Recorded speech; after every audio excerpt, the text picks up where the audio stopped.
Doctor साहब, हम अपने एजुकेशन सिस्टम के थ्रू क्या उस तरह के नौजवान डेवलप कर पाए हैं जो तालीम का मकसूद होने चाहिए? देखें जी, सबसे पहली बात तो ये कि हमें सबसे पहले तो बहसीयत कौम मकसूद तय करना ज़रूरी था कि हमें जो है वो ग्रेजुएट्स जो हैं या अपनी कौम के यूथ जो है वो चाहिए किस तरह की। तो सबसे पहले तो बहसीयत कौम एक डायरेक्शन सेट करना ज़रूरी थी, उसके बाद एजुकेशन सिस्टम ने उसके अकॉर्डिंग जो है वो उसको चलाना था। डॉक्टर साहब, 76 साल हो गए हैं, तो क्या हम 76 ईयर्स से डायरेक्शन लेस ही चलते हैं? डायरेक्शन लेस इस तरह से है कि यूथ को उस तरह से फोकस नहीं किया गया कि इनसे हमें रिक्वायर्ड क्या है, हमें इनको किस तरफ लेके जाना है, डायमेंशंस दी नहीं गई उस तरह से, यानी उस तक कन्वे नहीं किया गया। डायरेक्शंस तो ज़रूर सेट थी, करिकुलम के जो हम जो भी डेवलप करते रहे उसके आउटकम्स तो मौजूद हैं, जो लर्निंग आउटकम्स हैं हर चीज़ के वो तयशुदा हैं, लेकिन उसकी वो जो आउटकम्स हमने शॉर्ट टर्म गोल्स तो अचीव किए कि इस कोर्स के इस डिग्री के लर्निंग आउटकम्स क्या थे, लेकिन बहसीयत कौम जो एक डिग्री का या एक हमारे एजुकेशन सिस्टम का एक लेटेंट कंटेंट है, वो बहरहाल एजुकेशन सिस्टम अपना अचीव करता ही करता है। लोग देखें, जनरेशन जितनी सेंसिटाइज हुई है, यूथ हमारी जितनी चीज़ें जो लेटेंट कंटेंट नज़र नहीं आता है लोगों को, कि जो हमें सिर्फ इनटॉलरेंस से लगता है, एक सिंपल फैक्टर जो इनटॉलरेंस का हम उससे समझ लेते हैं कि यूथ जो है वो हमारी किसी डायरेक्शन में नहीं जा रही, किसी डायमेंशन में नहीं जा रही, कुछ गेन नहीं कर रहा, एजुकेशन सिस्टम कुछ इम्पार्ट नहीं कर पा रहा। लेकिन एजुकेशन सिस्टम ने अपने जो गोल्स थे, अपनी जो चीज़ें थी वो अचीव की हैं। साथ साथ लेटेंट कंटेंट, यूथ जो है वो एटलीस्ट सेंसिटाइज्ड है, चीज़ों को अंडरस्टैंड करते हैं, ग्लोबल सिनेरियोज़ को समझते हैं। तो ये सारी चीज़ें जो हैं वो उन्होंने गेन जो है वो एजुकेशन सिस्टम ने एज अ लेटेंट कंटेंट भी, करिकुलम से हटकर भी उस सिस्टम के अंदर ही चीज़ें जो हैं वो ग्रो की हैं, और लोगों ने, यूथ ने, आने वाले ने वो लर्न किया, एटलीस्ट अपने कल्चर को, वो भी तो साथ साथ उसके वो लर्न करते हैं। कल्चरल सेंसिटाइजेशन है, जेंडर सेंसिटाइजेशन है, बहुत सारी चीज़ें जो हैं जिसके ऊपर चेंज जो आया है, जो चीज़ें वक्त के साथ साथ देखें, जो पॉजिटिव जो मुस्बत तब्दीली है मुआशरे के अंदर, मुआशरत के अंदर, वो इसी सिस्टम के थ्रू आई है। दो वो उस तरह से नोट और उस तरह से उसके रिकॉर्ड पर नहीं आ सकी हैं। अच्छा, एक स्टूडेंट की लाइफ में अगर हम सिर्फ बीएस को बेंचमार्क करें, जी जी, तो बीएस तक पहुंचते पहुंचते एक नौजवान तकरीबन कोई 19 साल हमारे एजुकेशन सिस्टम से गुजार के आता है। आप इसको प्ले ग्रुप से चलाएं और बीएस तक लाएं। जी जी, तो 19 साल तालीमी निज़ाम के अंदर रहने के बाद, मुख्तलिफ असातिज़ा के ज़ेर तरबियत और ज़ेर तालीम रहने के बाद, क्या हमारा नौजवान इस काबिल है कि वो जब फील्ड में आए, माशरे में आए, तो वो अपने आप को एक ज़िम्मेदार शहरी के तौर पे प्रेजेंट कर सके, या इस माशरे के लिए कुछ वैल्यूएबल सिटीज़न बन सके? क्या ये मुमकिन है? जी बिल्कुल मुमकिन है, और ये इसी तरह से है कि हम देखें आज भी जो है आपको पढ़े लिखे और एक अनपढ़ का फ़र्क जो है मुआशरे के अंदर वो नज़र आता है। और जहाँ पर कोई चीज़ देखें वायलेशन नज़र आएगी आपको, रूल वायलेशन कहीं पर भी कोई, तो हम सबसे पहले, या नॉर्म्स की, कल्चर के अंदर को वायलेशन नज़र आती है, तो हम घर के अंदर फैमिली से लेकर इवन, तो सबसे पहला जो उसके ऊपर जो कहा, ताना दिया जाता है कह लें, या कहा जाता है कि पढ़े लिखे होकर आप ऐसे करते हैं। तो इसका मतलब यही है कि पढ़े लिखे के साथ जो है वो एक अटैच्ड उसकी वैल्यूज़ हैं, जो कि गेन्स हैं, जो कि ऑटोमेटिकली उसके साथ जो हैं वो इम्पार्ट हो जाते हैं उन पर्सनैलिटीज़ के अंदर। तो सिटीज़नशिप जो है वो प्रॉपर एक उसका आउटकम था जो कि एजुकेशन इम्पार्ट करती है साथ साथ, और उसको काफ़ी हद तक जो है उस गोल को अचीव किया है एजुकेशन ने, एजुकेशन सिस्टम ने, क्योंकि उस स्ट्रक्चर के अंदर कुछ चीज़ें जो हैं वो ऑटोमेटिकली जो है वो स्टूडेंट्स और वो लर्न कर रहे होते हैं इंटरेक्शन के थ्रू, के वैल्यूज़ लर्न कर रहे होते हैं। कि किसी ने, मेरा अगर देखें, जो बंदा स्कूलिंग से इस 19 साल का आपने जिक्र किया, जो इस प्रोसेस से गुजरा है, उसको पता है कि जो है वो सर्टन सिचुएशंस के अंदर किसी ने अगर मेरा कुछ एहसास किया है तो मैंने उसका किस तरह से करना है।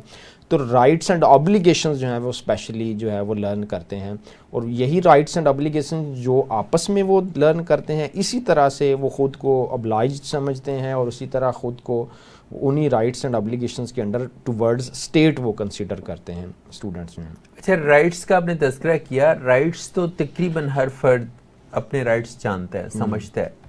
और जहाँ उसके राइट्स कहीं डिस्टर्ब होते हैं या उन पर कोई हर्फ आता है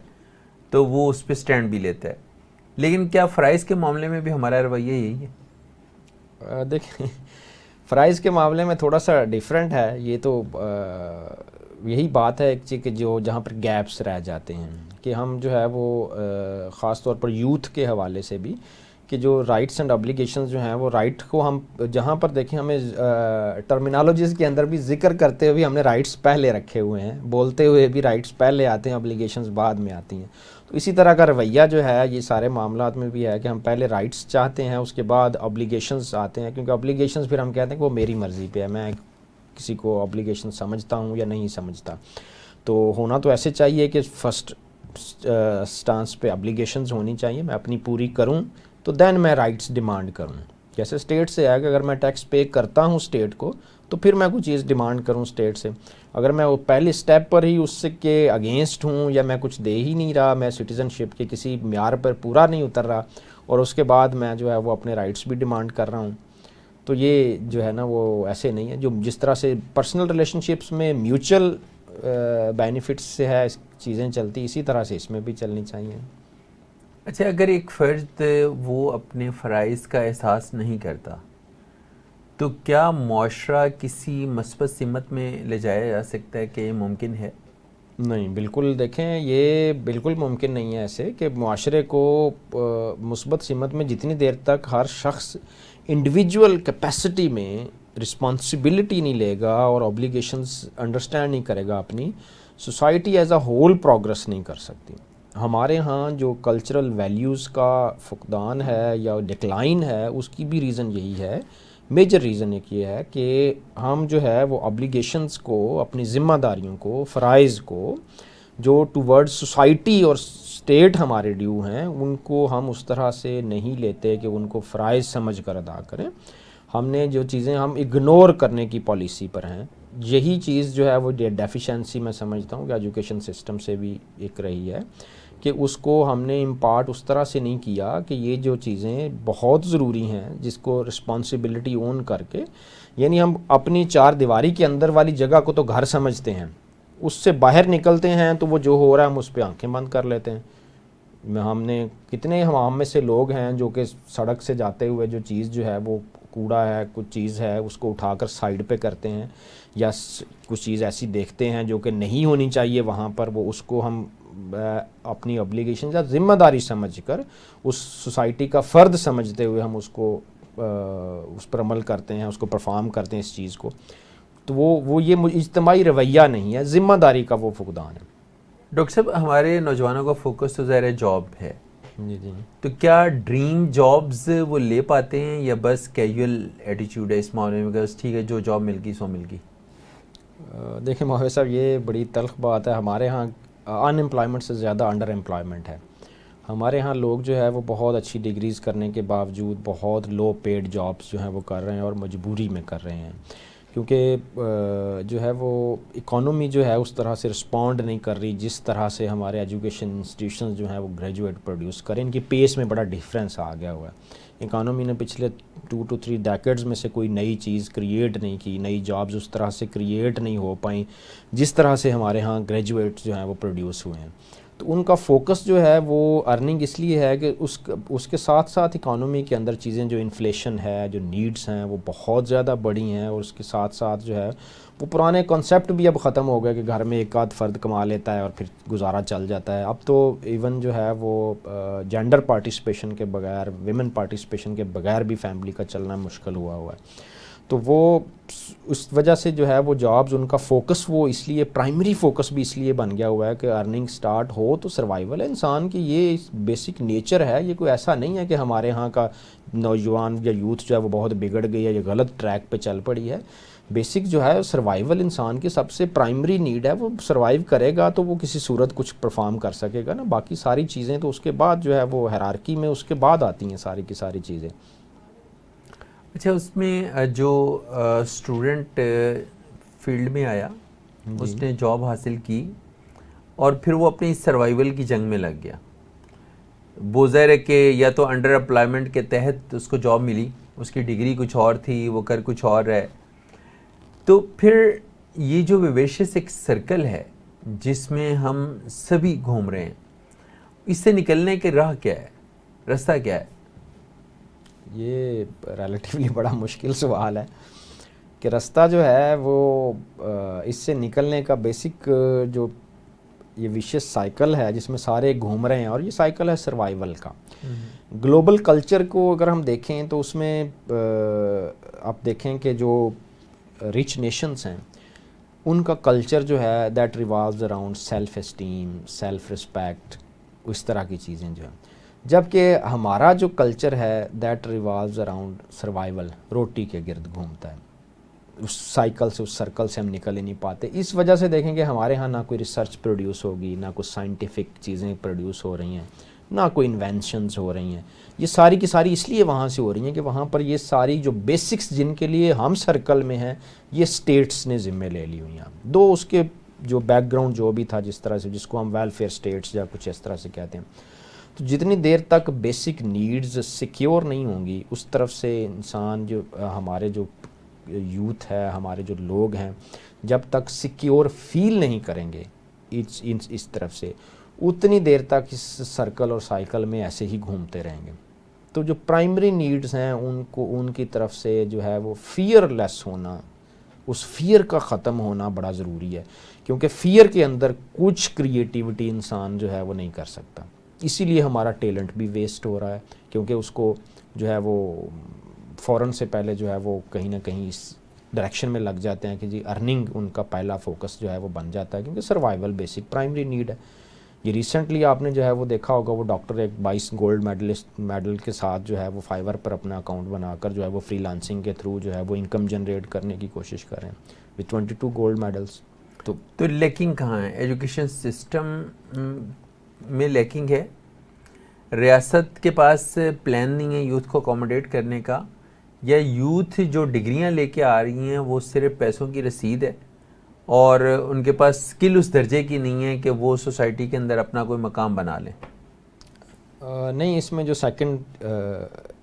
चीज़ आपने आइडेंटिफाई की है वो है बेसिकली कि स्टेट के पास प्लान नहीं है उसको, उस यूथ को अकोमोडेट करने का। यानी आप देखें कि जिस तरह से अब डॉक्टर्स के जो हालात हो गए, हम समझते थे किसी ज़माने के कि मेडिकल जो है वो एक बड़ी प्रेस्टिजियस तालीम है, स्टेट के पास उनको भी अकोमोडेट करने का प्लान नहीं है। इवन जो गवर्नमेंट जो है वो अपने उनके इंस्टीट्यूशंस के जो मेडिकल ग्रेजुएट्स हैं उनको भी अकोमोडेट नहीं कर पा रहे उस तरीके से, उनको भी रिवार्ड नहीं दे पा रहे उस तरीके से। अच्छा, लेकिन आबादी तो आप देखें ना बिल्कुल एक फ्लड की तरह बढ़ती चली जा रही है, तो फिर क्या वजह है कि डॉक्टर्स तक अकोमोडेट? ज़ाहिर है जब आबादी बढ़ेगी तो हर तरह की ज़रूरियात भी बढ़ेंगी और उसमें मेडिकल की फैसिलिटीज़ भी हैं, तो डॉक्टर्स क्यों नहीं अकोमोडेट हो पा रहे? देखिए ना, स्टेट की पॉलिसीज़ जो हैं वो इस तरह से हैं कि नई फैसिलिटीज़ जो हैं, अब लाहौर की आबादी 2000 से 2015 तक डबल हो गई with in these 15 years sorry. तो लाहौर का जो लेटेस्ट हॉस्पिटल था वो जिना हॉस्पिटल 92-93 में बना है। तो हेल्थ फैसिलिटीज़ जो हैं वो, एक तो सेंट्रलाइजेशन का मसला है, हमारे यहाँ चीज़ें डिसेंट्रलाइज नहीं हो पा रही, जो कंसंट्रेशन है वो बिग सिटीज़, कैपिटल्स और इनकी तरफ है, जो दूसरी छोटे शहरों की तरफ जो है वो डिसेंट्रलाइजेशन की बहुत ज़्यादा इसको ज़रूरत है, ताकि चीज़ें जो हैं वो फैसिलिटीज़ जो हैं वो दूर दराज सारी जगहों पर उसी तरह से इक्वल फैसिलिटीज़ जो हैं वो पहुँचें। डॉक्टर साहब, इक्वल फैसिलिटीज़ से तब पहुँचेंगी ना जब आप छोटे शहरों तक इंडस्ट्री को फैलाएंगे, बिजनेस को फैलाएंगे। कोई नई कंपनी मार्केट में आना चाहती है तो आप कंपल्शन लगाएंगे कि आप फलां जोन में चले जाएं, लेकिन लाहौर में नहीं, इस्लामाबाद में नहीं, फैसलाबाद में नहीं। तो फिर इसी तरह से होगा ना कि छोटे शहर इसी तरह से डेवलप होंगे कि इंडस्ट्री वहाँ फोकस्ड हो, नया बिजनेस वहाँ फोकस हो, नई यूनिवर्सिटियाँ, नए कॉलेज, नए मेडिकल कॉलेजेस, तो फिर छोटे शहर भी आबाद हो जाएंगे। ये देखें, बहुत खूबसूरत बात आपने करी, इससे एक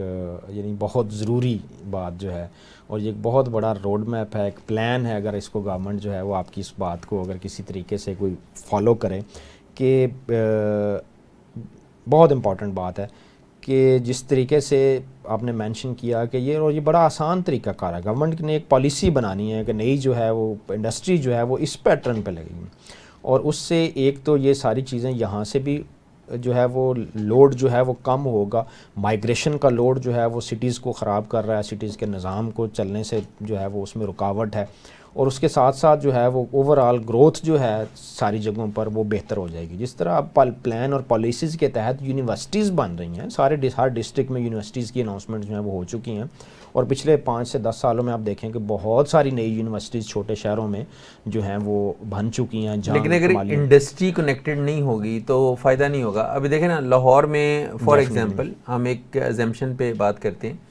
कि 6 से 8 लाख बच्चा मुख्तलिफ यूनिवर्सिटियों में इसको पढ़ रहा है लाहौर में। जी जी। कुछ यूनिवर्सिटियाँ ऐसी हैं जिनमें 50,000 स्टूडेंट्स भी हैं। जी जी। 35,000 30,000, मतलब ये नॉर्मल सी बात है अब हमारी यूनिवर्सिटियों में। तो ये वो स्टूडेंट्स जो लाहौर पढ़ने के लिए आ जाते हैं, उनके पास वापस अपने शहरों में कोई जॉब नहीं है, वहाँ कोई इंडस्ट्री नहीं है, वहाँ उनको अकोमोडेट करने का कोई प्लान नहीं है जी। तो ये बड़े शहर में रह जाएंगे।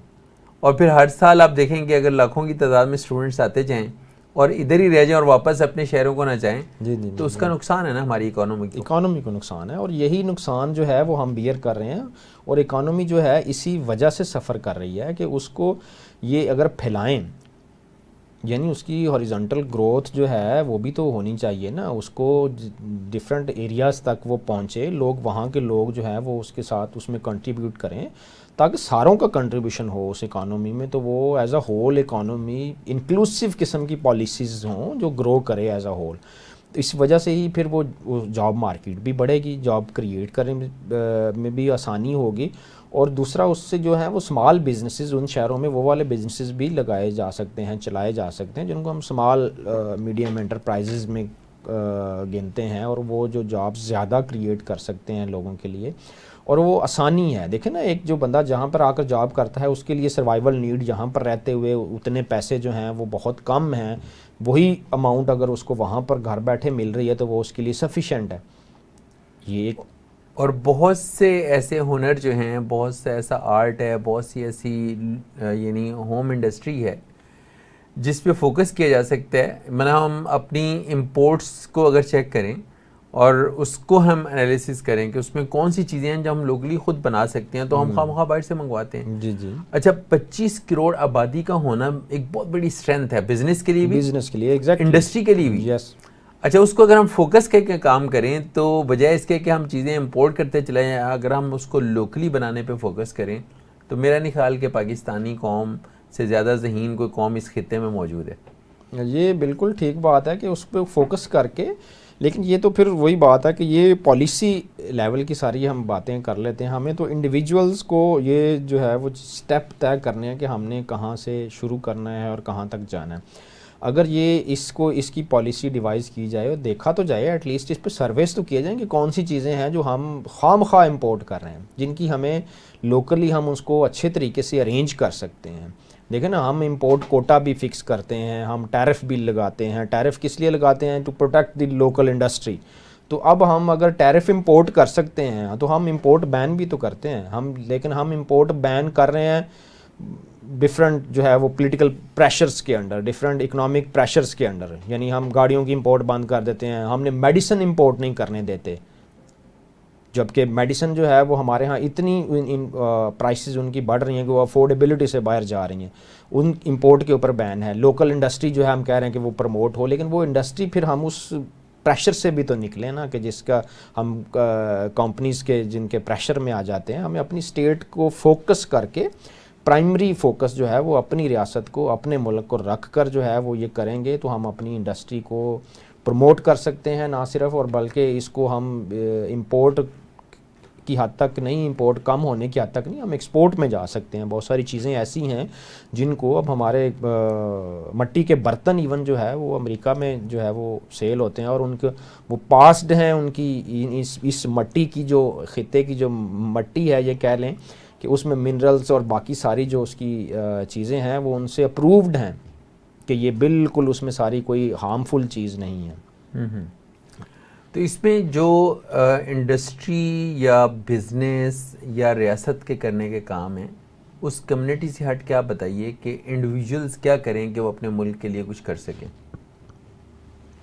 ये देखें, ये तो अब आज के इस सोशल मीडिया के दौर में ये तो एक आसान काम है, ये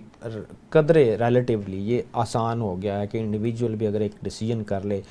एक इरादा और एक फ़ैसला कर ले कि ये मैंने स्टेट के लिए, ये मुल्क के लिए करना है, तो वो भी स्टेप लेकर आगे बढ़कर, कदम बढ़ाकर ये काम कर सकते हैं और आसानी से कर सकते हैं, किसी को साथ मिला सकते हैं। इवन एक फ़र्द भी जो है वो रियासत का चेहरा होता है, और वही चेहरा जो है वो दुनिया को दिखा सकता है कि ये मैं एक टैलेंट हूँ, या मैं एक इंडिविजुअल्स, क्योंकि एक एक इंडिविजुअल करके ही कौमों का वज़न बढ़ाते हैं, और एक एक इंडिविजुअल ही अपनी हरकतों से उसको ख़राब करते हैं। तो वो जो 1 बाय 1 जो है वो हम अगर रिस्पॉन्सिबिलिटी ओन करना शुरू कर दें, आज से शुरू कर लें कि मैंने जो है वो इस रियासत के लिए, इसके बेटर इमेज के लिए जो है वो चीज़ें करनी है, इकोनॉमी के अंदर मैंने अपना कंट्रीब्यूशन करना है। यानी हम अपनी फैमिली और अपने घर की इकोनॉमी को जब सोचते हैं, प्लान करते हैं, तो इसके साथ एक फैक्टर ज़हन में ये भी तो रखें ना कि इससे मेरे मुल्क को फ़ायदा होगा, इससे ये चीज़ मेरे कंट्री में आ जाएगी, इससे ये चीज़ बेहतर होगी। तो ये जितनी देर तक इसमें एहसास, प्राइमरीली एक एहसास साथ वाले बंदे का, साथ चलने वाले का, सड़क पे चलने वाले का जो है वो करना शुरू करेंगे, तो साथ साथ वाला जो है ना वो, अभी मैंने एक छोटा सा जिक्र करना चाहूँगा, एक वीडियो देखी कि ड्राइवर्स को, उन्होंने बस ड्राइवर्स को साइकिल देकर खड़ा किया रोड के ऊपर, उनके साथ से स्पीड से बसेस गुजारी पास से उनके, टू लेट देम फील के पास से जब तेज़ी से बस गुजरती है तो क्या फ़ील होता है इंसान को। तो वो जब पर्सनली उस कंडीशन को फील करेंगे कि साथ वालों के साथ जो है वो क्या, हमारे रवैये से क्या उन पे ऊपर फ़र्क पड़ता है, हमारे जो नॉर्मल बिहेवियर है ना, उनके लिए तो बस चलाना नॉर्मल है, तो नॉर्मल रवैया मेरा जो है चलते फिरते आम जगह पे सोसाइटी में, उससे मेरे साथ वाले लोग किस तरह से इफ़ेक्ट हो रहे हैं और वो उसको किस तरह से ले रहे हैं। तो जब ये पर्सनल लेवल पर ये एहसास पैदा होगा, तो यही फिर एक नेशन के लिए, मुल्क के लिए, उसके बाद हम दूसरा रोल लेना शुरू करते हैं, फिर सोसाइटी में उसको हम जो है वो जनरलाइज करते हैं, तो फिर हमें स्टेट का भी एहसास होता है और अपने फ्यूचर का भी एहसास होता है। नाज़रीन, हमारे आज के प्रोग्राम का वक्त ख़त्म हुआ। उम्मीद को ज़िंदा रखिए और मस्बत मुआशरे की तश्कील के लिए अपनी एफ़र्ट्स को इनफरादी सतह पर और क्लब करके भी आगे बढ़ते रहिए। एक दिन ज़रूर ये मुआशरा जो है वो मस्बत समत में अपना सफ़र जो है वो तय करते हुए किसी मंजिल को पा लेगा। मुझे उम्मीद है कि आपको हमारा आज का प्रोग्राम पसंद आया होगा। अपने फ़ीडबैक से ज़रूर आगाह कीजिएगा। अपने मेज़बान मोहम्मद मुआविया को इजाज़त दीजिए। अल्लाह हाफ़िज़।